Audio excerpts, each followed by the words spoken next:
یہود اور نصارہ تم سے ہرگز راضی نہیں ہوں گے، اور قرآن نے جو کہا ہے وہ حق ہے۔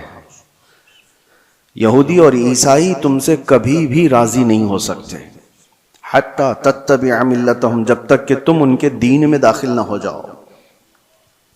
کچھ لوگ دوسروں کی رضا کے لیے، دوسروں کی خوشی حاصل کرنے کے لیے اپنے آپ کو بدل لیتے ہیں، لیکن آپ کیا سمجھتے ہو کہ تمہاری جی حضوری کرنے سے کوئی قوم راضی ہو جائے گی؟ قرآن کہتا ہے وہ راضی نہیں ہوں گے۔ آج کے ان حالات پر میں آپ سے ایک بات کہنا چاہتا ہوں۔ اللہ تبارک و تعالیٰ نے قرآن عظیم میں جو فرمایا وہ ہمارے لیے بہت بہترین گائیڈ لائنز ہیں، اس کو سامنے رکھ کر کے ہی اپنی زندگی کے فیصلے لینے چاہیے۔ حالات جو پوری دنیا کے چل رہے ہیں مسلسل آپ دیکھتے ہوں گے، وقت کی سپر پاور کہلانے والا امریکہ کس طرح بار بار دھوکہ دیتا ہے وہ سب کو پتہ ہے۔ صبح ایک اسٹیٹمنٹ ہے، شام میں ایک اسٹیٹمنٹ ہے، جو بولا اس پر کوئی قائم نہیں، اور ان کو بولنے والی بھی دنیا خاموش ہے، کیونکہ بڑے لوگ جرم کرتے ہیں تو لگتا ہے یہ فیشن ہے، اور چھوٹا آدمی تھوڑا سا پھسل بھی جائے تو بہت بڑا گناہ لگتا ہے۔ بڑی طاقتیں جو کچھ کرتی ہیں دنیا اس کو فیشن سمجھتی ہے، وہ اگر ننگے ناچیں تو فیشن ہے، اور اگر وہ بغیر کپڑے کے بھی آئیں تو فیشن ہے۔ وجہ یہ ہے کہ وہ بڑے لوگ ہیں، پیسے والے لوگ ہیں۔ ہمارے ایک ساتھی تھے، وہ کہتے تھے کہ بڑے گھر میں، پیر صاحب کے گھر میں کوئی پاگل بچہ بھی پیدا ہو تو اس کو مجذوب کہتے ہیں، رال ٹپک رہی ہو، کچھ بھی ہو، کیونکہ بڑے گھر کا ہے۔ اور چھوٹے گھر کا بچہ تھوڑا ادھر ادھر پھسل بھی جائے تو کہتے ہیں پاگل ہو گیا ہے۔ تو یہ دنیا کا مزاج بنا ہوا ہے، بڑی طاقتوں کے اثر پر لوگ خاموش رہتے ہیں۔ آج آپ کے سامنے میں یہی عرض کرنا چاہتا ہوں کہ دنیا کی طاقتیں عوام پر بہت اثر کرتی ہیں، بہت زیادہ اثر کرتی ہیں۔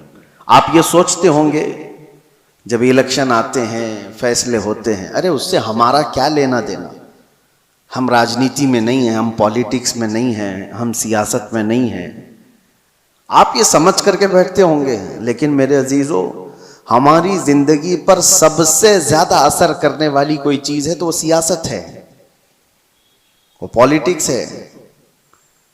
آپ چاہو یا نہ چاہو اس کھیل کا آپ حصہ بنی جاؤ گے۔ کل کو جو طاقت الیکٹڈ ہو کر بیٹھتی ہے، ارے میاں وہ ہمارے زندگیوں کے روز مرے کے فیصلے لیا کرتی ہے۔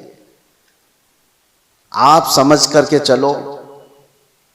بہت سارے لوگ کہتے ہیں مولانا کو کیا ضرورت ہے سیاست پہ بات کرنے کی؟ میاں ہم بھی تو دنیا کا یہ حصہ ہیں، اور ہم بھی تو جس جگہ جی رہے ہیں وہاں تو سیاست ہی ہے۔ کل کو فیصلہ قائم کر لیا جائے گا کہ آپ کو صبح اتنے بجے اٹھنا ہے، اتنے بجے سونا ہے، پارلیمنٹ میں فیصلہ ہو چکا ہے، تو ہماری زندگی پر اثر کرے گا کہ نہیں کرے گا؟ جو کچھ بھی ہے، آپ تاجر ہیں، چھوٹے سے بزنس کرنے والے ہیں، پارلیمنٹ میں بیٹھ کر کے کوئی بھی بل پاس ہو گیا کہ 1,00,000 روپے کی آمدنی تمہاری ہو رہی ہے تو تمہیں اتنا ٹیکس دینا ہوگا، اتنا فلاں دینا ہوگا، تمہارے بزنس پر اثر ہوگا کہ نہیں ہوگا؟ تم چھوٹے ہی آدمی ہو، لیکن سیاست کا اثر پورے قوم کے اوپر ہمیشہ ہوا کرتا ہے۔ آپ حصہ نہیں ہیں، آپ الیکشن لڑتے بھی نہیں ہیں، ووٹ دیتے بھی نہیں ہیں، دور رہتے ہیں، لیکن میں آپ کو بتاتا ہوں، آپ کا بچہ ہوگا، آپ اسکول بھیجیں گے کہ نہیں بھیجیں گے؟ اسکول کی ایجوکیشن پوری کون بناتا ہے؟ پارلیمنٹ بیٹھ کر کے بتاتی۔ ایک ایجوکیشن بورڈ ہوگا پارلیمنٹ کے ذریعے سے، اور اس ایجوکیشن بورڈ یعنی ایجوکیشن منسٹر بھی تو ہوتا ہے، اس کے انڈر میں پورے ملک کے اندر کیا سیلیبس چلنا چاہیے یہ سب ڈیسائیڈ ہوگا، تو جو وہ ڈیسائیڈ کریں گے وہی آپ کے بچے کو پڑھانا پڑے گا۔ تو سیاست کا اثر آیا کہ نہیں آیا؟ آپ ہزار دور بھاگتے ہوں، لیکن آپ کو کبھی کسی سے کوئی بھی مسئلہ ہو گیا، کوئی تکرار ہو گئی، چلیں کچھ مسئلے ایسے پیش آئے، کیس ہو گیا، کہاں جائیں گے آپ؟ عدالت میں جائیں گے، آپ کو کورٹ میں جانا ہے۔ عدالت کے پورے جو آئین بنے ہوئے ہیں، قانون بنے ہیں، وہ سیاست کے اثر میں ہی بنے ہوئے ہیں. آپ اس سے دور نہیں جا سکتے.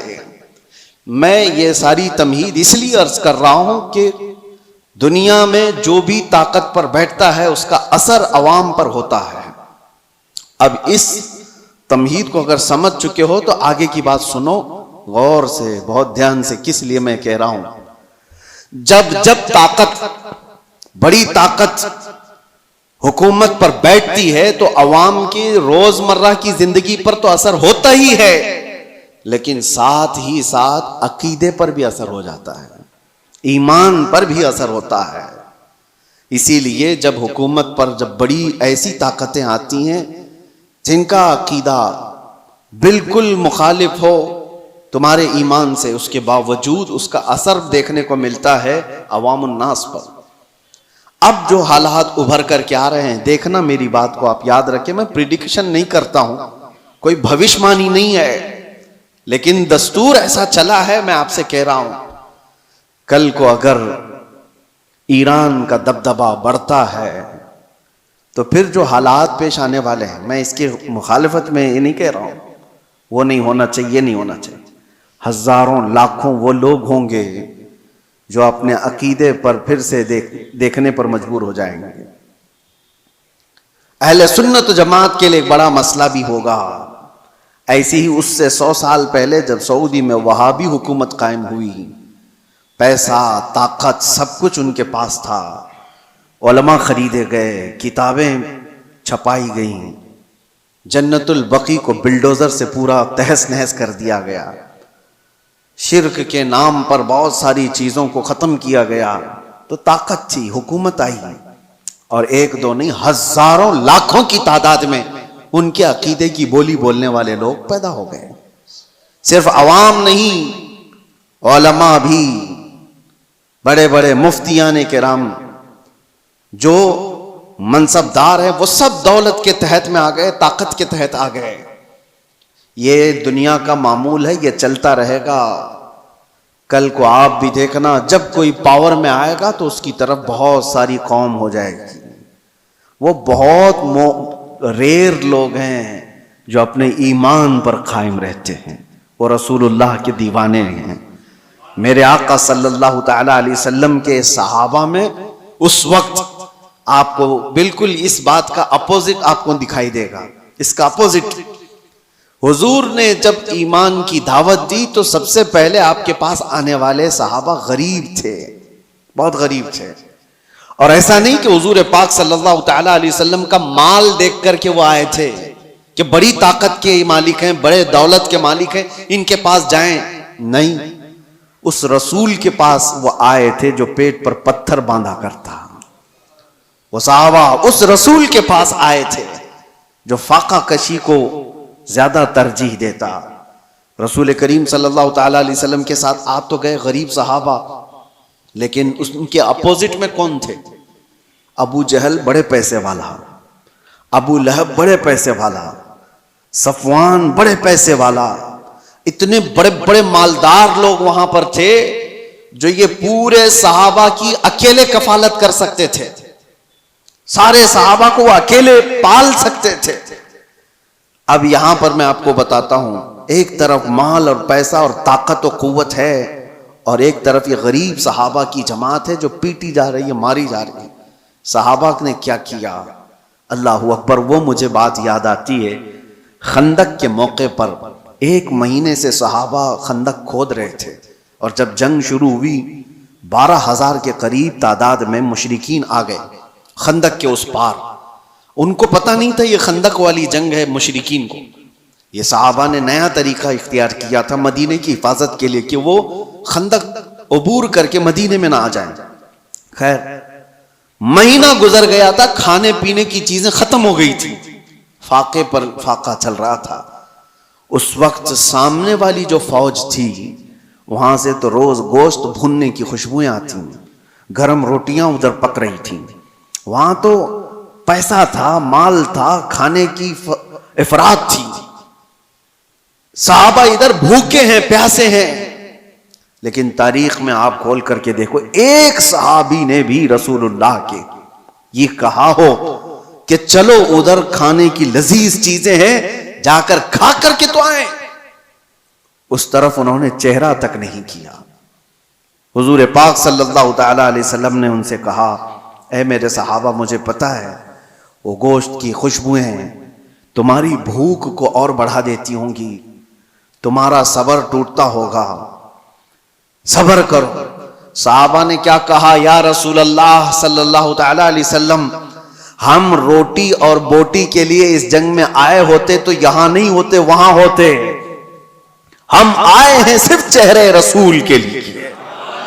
ہماری بھوک کا علاج ہے مصطفیٰ کا چہرہ، ہماری بیماریوں کا علاج ہے مصطفیٰ کا چہرہ. اس دین سے ان لوگوں نے ایک بال برابر بھی بغاوت نہیں کی.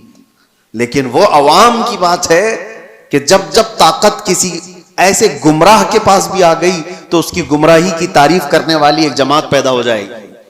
ہاں ایک جماعت پیدا ہو جائے گی.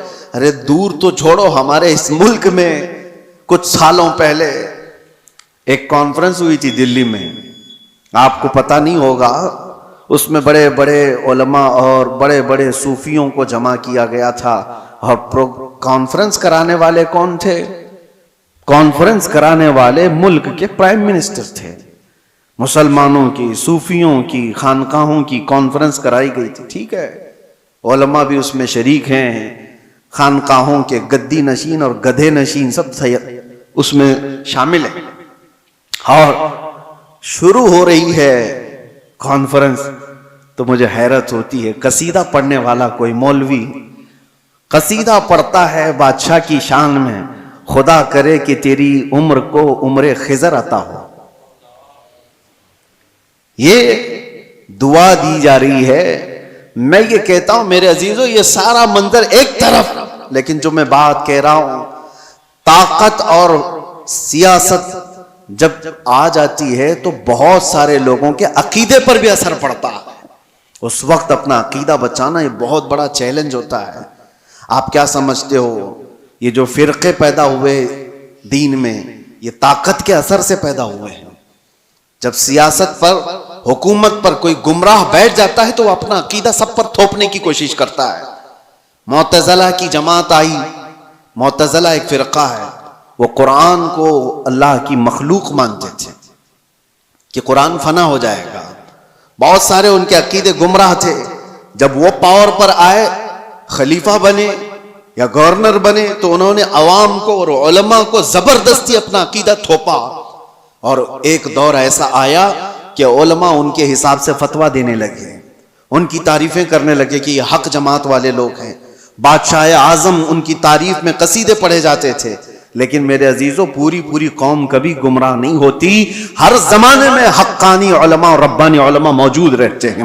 معتزلہ کی جماعت پاور میں تھی، حکومت میں تھی، طاقت ان کے پاس تھی، علماء کی جماعت ان کے پاس تھی. لیکن اسی زمانے میں ہم دیکھ رہے تھے ایک مرد قلندر حضرت سیدنا امام احمد بن حنبل کو، امام احمد بن حنبل کو بادشاہ نے 100 کوڑے مارے تھے پیٹھ پر، اور اس کے بعد دوسرا آیا اس نے مارا، پھر تیسرا آیا اس نے مارا. کوڑے کس طرح سے مارے جاتے تھے؟ ان کی ریڑھ کی ہڈی جھک گئی تھی. امام ہے جن کو 5 لاکھ حدیثیں حضور کی یاد تھیں، وہ عام آدمی نہیں تھے. امام احمد بن حنبل جن کو رسول اللہ کی 5 لاکھ حدیثیں یاد تھیں، صرف اس لیے کہ وہ طاقت اور حکومت کے تحت رہ کر کے ان کی بولی نہیں بولنا چاہتے تھے. امام احمد بن حنبل کو ایک بار کوڑے مارنے کے ٹائم پہ ان کے دونوں ہاتھ یوں زنجیر پر باندھے جاتے تھے اور لنگی پہنے ہوئے ہوتے تھے، تہبند، ننگی پیٹھ پر جلاد کوڑے مارتا تھا. اور جب مارے جا رہے تھے ایک دن ایسا بھی ہوا کہ آپ کی لنگی، آپ کی تہبند نیچے اترنے لگ گئی، ڈھیلی ہو گئی. آپ کے آنکھوں میں آنسو آ گئے ہیں کہ کیا میں بے ستر ہو جاؤں گا؟ ایک عالم ربانی جو کوڑے کھا رہا ہے شریعت مصطفیٰ کی حفاظت کے لیے، تہبند نیچے گرنے لگی، آپ کو رونا آ گیا. کوڑوں کے زخم سے نہیں، درد سے نہیں، تہبند کے نیچے ہونے سے. اچانک دیکھا گیا 2 ہاتھ غیب سے آئے اور ان کی تہبند کو کس کے باندھ دی. اور جو آپ کی آنکھوں میں آنسو تھے اچانک آپ مسکرانے لگے. جلاد پوچھتا ہے کہ ہوا کیا, تم تو ابھی رو رہے تھے اور ابھی ہنسنے لگ گئے ہو. اس نے اپنے ہاتھ چھوڑ دیے. امام کہتے ہیں تو اپنا کام جاری رکھ, تو اپنا کام جاری رکھ, تجھے جو کرنے کے لیے کیا کرنے کے لیے کہا گیا کر. اس لیے کہ میں جس کے لیے کوڑے کھا رہا ہوں وہ ہاتھ میرے پاس آ چکے ہیں. میرے عزیزوں, آج کے بعد آپ کے ساتھ بھی یہ چیز آنے والی ہے, پاور اور حکومت. اس لیے کہ پچھلے آپ 10 سال پیچھے جائیں گے تو ایک جماعت تھی جو بار بار تبلیغ کر کر کے تم سے کہتی تھی مکہ میں ایسا ہے, مدینے میں ایسے ہے, آپ کیوں یہاں الگ کرتے ہو.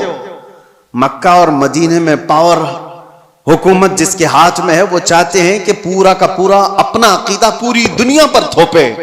ایسا نہیں ہوگا. پوری دنیا پر وہی رنگ غالب آئے گا جو میرے مصطفیٰ نے پیدا کیا ہے. تمہارا رنگ نہیں غالب آئے گا. تمہاری طاقت جب تک رہے گی, تمہارا پیسہ جب تک رہے گا, بھکاری تمہارے مرید ہو سکتے ہیں, ایمان والے لوگ نہیں ہو سکتے. جن کا پورا ایمان ہی دولت ہے, جن کا پورا جینے کا مقصد ہی دولت ہے, ان کے عقیدے سے کیا سروکار. وہ کل کو کچھ اور ہوں گے, آج کو کچھ اور ہوں گے. یہ آپ کے لیے میں پہلے سے بتا رہا ہوں, آنے والے دور میں اگر کوئی اور بد عقیدگی پھیلتی ہے تو میرے عزیزو آج سے ہی اپنے گٹھریاں باندھ لو. تیری گٹھری تاکی ہے اور تو نے نیند نکالی ہے. اس لیے سنیوں تمہارے لیے چیلنج ہے, تمہارے لیے چیلنج ہے. آپ کو پتا ہے ایک وقت ایسا بھی آیا تھا کہ کرامتا ایک فرقہ آیا جس نے حجر اسود بھی چرا لیا تھا خانہ کعبہ سے, اور وہ لے کے بحرین چلے گئے تھے حجر اسود کو. ان کی بھی حکومت آئی ہے مکہ اور مدینے میں. یزید کا دور آیا, اس کی بھی حکومت آئی ہے مکہ اور مدینے میں. مکہ اور مدینے میں حکومت کا آ جانا یہ حق ہونے کی دلیل نہیں ہوتی. اللہ کے نبی صلی اللہ علیہ وسلم نے یہ فرمایا, حدیث ہے, بسا اوقات اللہ تعالی فاسق و فاجر سے بھی اپنے دین کا کام لیتا ہے. اس کے دین کا کام کسی فاسق و فاجر سے بھی ہوتا ہے. تو آپ کے لیے وہ معیار نہیں, معیار رسول اللہ کی محبت ہے, معیار حضور اکرم صلی اللہ علیہ وسلم کی شریعت ہے. اگر کبھی کوئی ایسے ڈھکوسلے لوگ آئے, جیسے یہاں بادشاہوں کے دور میں بھی ایسی چیزیں آئی ہیں. ہندوستان پر جب مسلمان بادشاہ آئے اور کئی بادشاہوں نے دین کو اول پرائیورٹی رکھا, اور کچھ تو بے دین تھے, کچھ ان کا لینا دینا ہی نہیں تھا, کچھ وہ تھے جو دین بدلنے پر تلے ہوئے تھے. جیسے اکبر کا نام آتا ہے.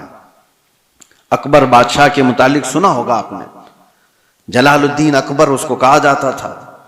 اس کی حکومت لمبے سمے تک چلنے والی ہے, تقریباً 48 سال تک شاید حکومت کیا. اور جب آدمی کو نشہ چڑھ جاتا ہے حکومت کا, یہاں 5 سال میں ہی چڑھنے لگتا ہے, وہ تو 48 سال کا تھا. اور یہ تو الیکشن سے آنے والے ہیں, ان کے ہاں تو الیکشن بھی نہیں تھا, تو نشہ تو اور زیادہ ہوگا. ایک دور ایسا آیا کہ اس کے آس پاس کے چمچوں نے کہا کہ یہ دین اسلام پرانا ہو گیا, 1000 سال ہو گئے ہیں, اب ایک نیا دین ہونا چاہیے, آپ کے حساب سے آپ بناؤ.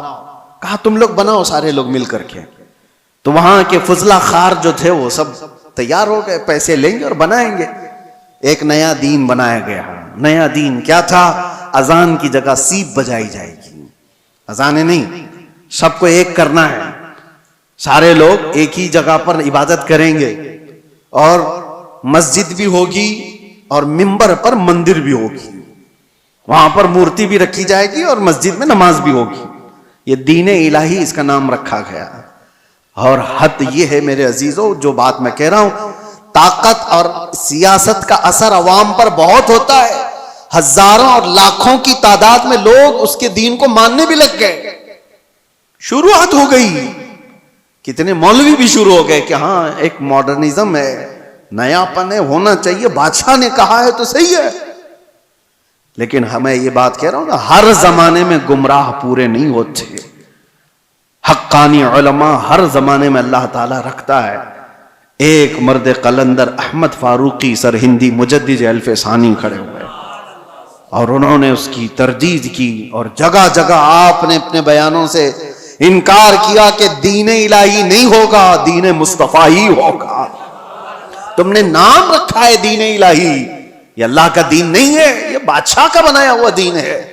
دین وہی ہے اللہ کا جو میرے نبی لے کر کے آئے تھے، اور اس دین کی خاطر جیسی بادشاہ کے خلاف بولنا آسان ہے؟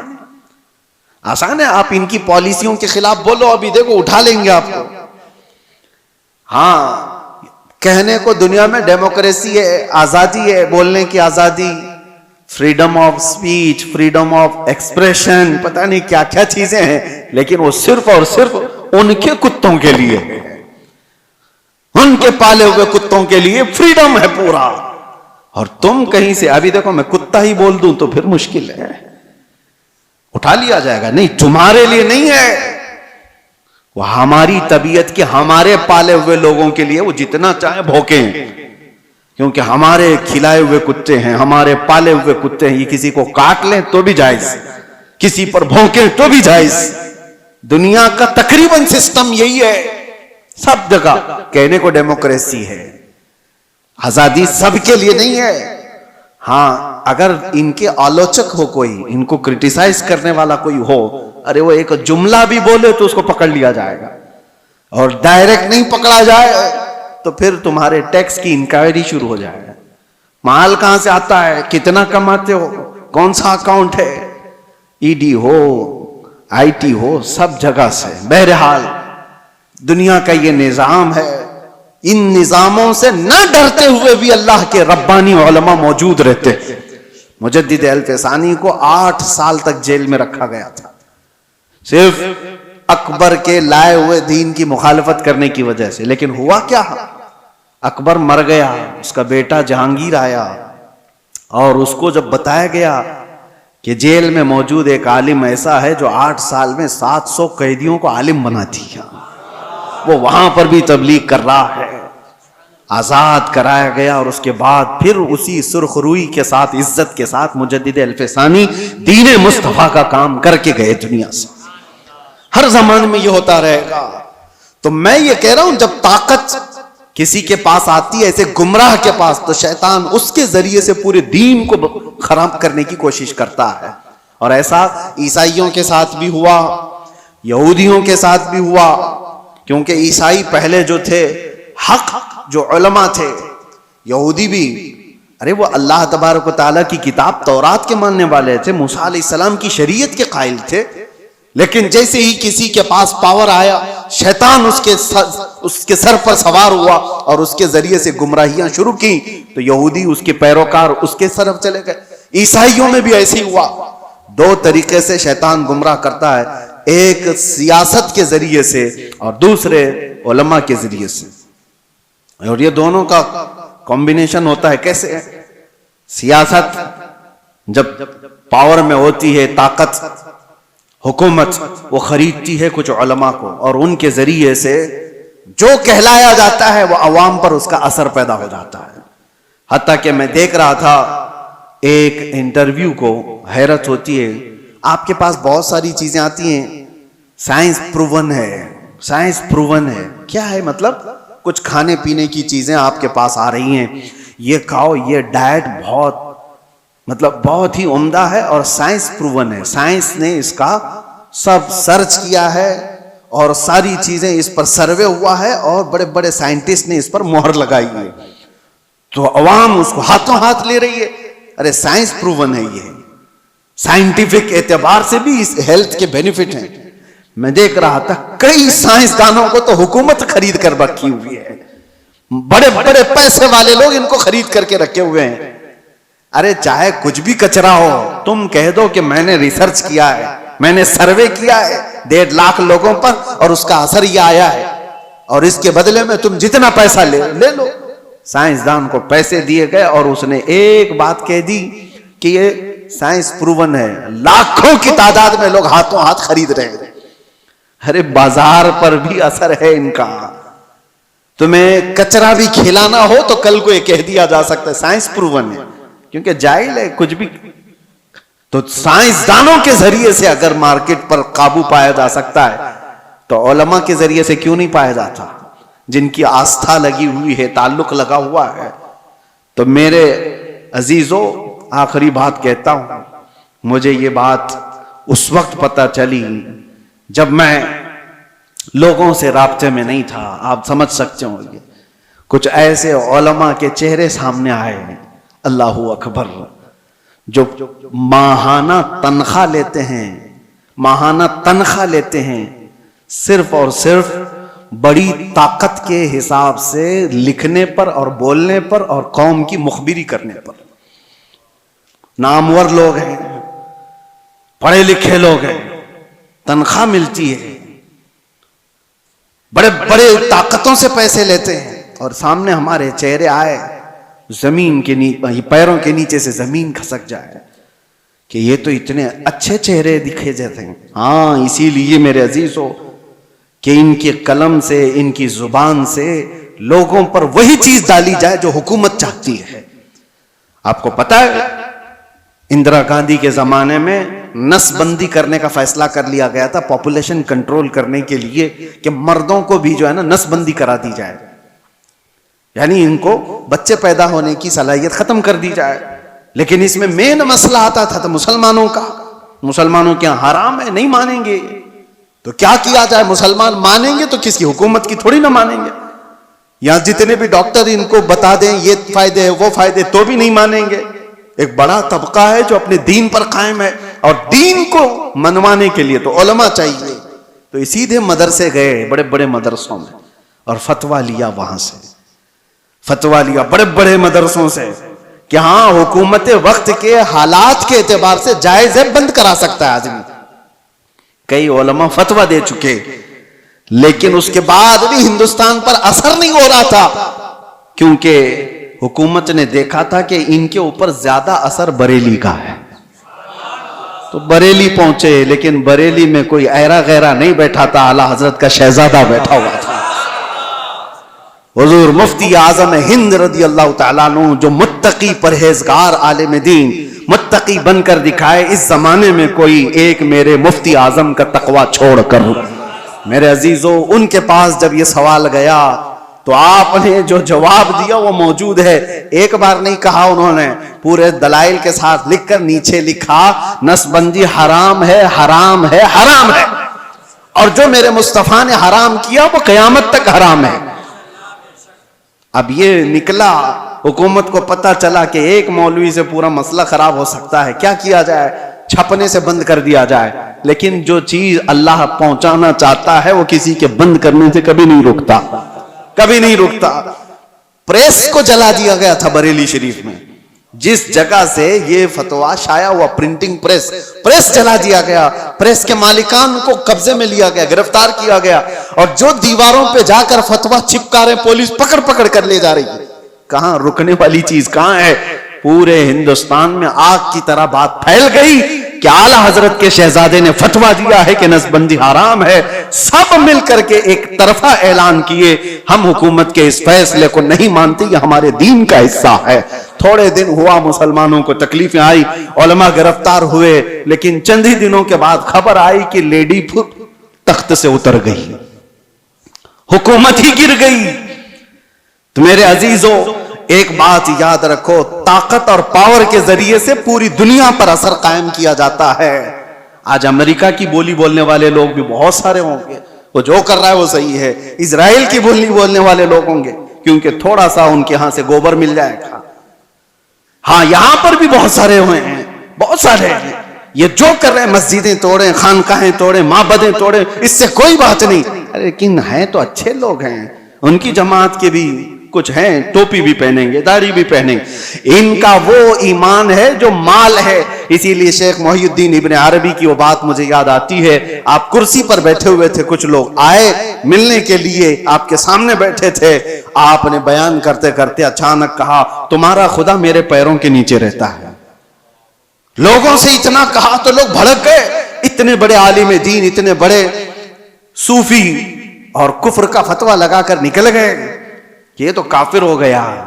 دو لوگ بیٹھے رہ گئے، انہوں نے پوچھا حضور آپ کے اوپر کوئی چیز آ گئی، آپ نے ایسا جملہ کیوں کہا، خدا پیروں کے نیچے رہتا ہے، یہ تو بہت بڑا گرا ہوا جملہ ہے۔ آپ نے کہا صبر، وہ بھی مجھے پوچھ سکتے تھے لیکن وہ اس لیے آئے ہی نہیں تھے. میں جانتا ہوں ان لوگوں کو، میں نے کیوں کہا وہ بتاتا ہوں. اس کے بعد آپ نے اپنے پیروں کے نیچے سے چٹائی اٹھائی تو دیکھا سونے کے چاندی کے سکے پڑے ہوئے تھے. کہا یہی ان کا خدا ہے، وہ اس کی عبادت کرتے ہیں. میں نے یہ نہیں کہا کہ میرا خدا پیروں کے نیچے ہے، میں نے کہا تمہارا خدا میرے پیروں کے نیچے. ایسی جماعت ہر زمانے میں ہوگی جن کا خدا مال ہے، جن کا خدا پیسہ ہے. قرآن میں بھی اللہ نے فرمایا ارأیت من اتخذ الہہ ہوا، اے رسول کیا آپ نے نہیں دیکھا کچھ وہ لوگ ہیں جنہوں نے اپنے خواہشات کو اپنا خدا بنایا ہوا ہے. اللہ تعالیٰ فرماتا ہے کیا آپ ایسے لوگوں کی وکالت کریں گے، کیا آپ ایسے لوگوں کی سفارش کریں گے؟ یہ وہ لوگ ہیں، اللہ فرماتا ہے انہم الا کالانعام بل ہم اضل، یہ تو جانوروں سے بھی زیادہ گمراہ لوگ ہیں. اللہ فرماتا ہے جانوروں سے بھی زیادہ گمراہ ہیں. بس مجھے فکر ہے اس لیے میں نے ساری باتیں کی کہ اللہ ہمارے ایمان کی حفاظت کرے. آنے والا جو دور ہے، حکومت جس کی ہوگی، پاور جس کا ہوگا، طاقت جس کی ہوگی، لوگ اس کی بولی بولنے لگ جائیں گے. مڈل ایسٹ کے جو اثرات ہیں، آج مڈل ایسٹ میں جو جنگیں جاری ہیں، یا اگر اس موڑ پر چلی جاتی ہیں، کسی اور قوم کا دبدبہ آتا ہے تو مسلمانوں کے عقیدے پر بھی اثر کر سکتا ہے. آگے چل کر کے ہزاروں لوگ آنے والی نئی حکومت کے بلبلے ہو جائیں گے، ان کے مرید ہو جائیں گے. وہ کہیں گے کہ یہ دیکھو یہ حق جماعت ہے، یہ آ گئی، یہ حق جماعت ہے، اس کو اللہ نے طاقت دیا اور یہ پاور پر آ گئے. میرے عزیزو یہ ساری چیزیں کون آتا ہے کون جاتا ہے اس سے سروکار نہیں. ایک بات یہ دیکھو، میرے نبی کا اگر غلام ہے تو چٹائی پر بیٹھا بھی ہو تو میرا امام ہے، اور نہیں ہے تو اس سے میرا کوئی تعلق نہیں. مال اور پیسہ اور طاقت اور حکومت و سیاست تمہارے دین کو بدلنے میں اثر نہ کرے، اتنا ایمان پیدا کرو. اور یہ کب ہوگا؟ جب تم قدم مصطفیٰ سے لگے رہو گے. دنیا کی طاقتیں آئیں گی جائیں گی، تمہارا کچھ نہیں بگاڑیں گی. اسی لیے اعلیٰ حضرت فاضل بریلوی کے اس بات پر عمل کر کے جاؤ، انشاءاللہ ہر زمانے میں محفوظ رہو گے. انہیں جانا، انہیں مانا، نہ رکھا غیر سے کام، للہ الحمد میں دنیا سے مسلمان گیا.